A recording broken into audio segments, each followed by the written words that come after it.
আইন শৃঙ্খলা বাহিনীকে অনুরোধ করছি, আপনারা এখানে মামুন ভাই আসবে এবং আমাদের শ্রদ্ধেয় মামুনুর রশিদ ওনার বক্তব্য শেষ করবেন, তারপর আজকে এই সভা এখানে শেষ হবে। আমরা না আমি কাউকে কেয়ার করি না, আমরা মুক্তিযুদ্ধে অংশ নিয়েছি, আমরা কাউকে কেয়ার করি না। এখানে এইখানে আমরা সভা শেষ করব না, আমরা সভা শেষ করব না, ভিতরে নাটক হবে, বাইরে আমরা পাহারা দেব, এই দুষ্কৃতিকারীদের আমরা দেখে ছাড়বো, বাইরে আমরা পাহারা দেব।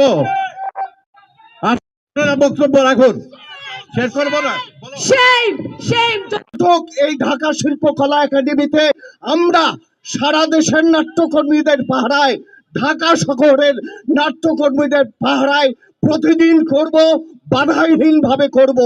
যদি তার জন্য এই নাটকের জন্য এই শিল্পকলায়, ঢাকা শিল্পকলা একাডেমিতে জীবন দিতে হয়, রক্ত দিতে হয়, ঢাকার 100টি দল তার জন্য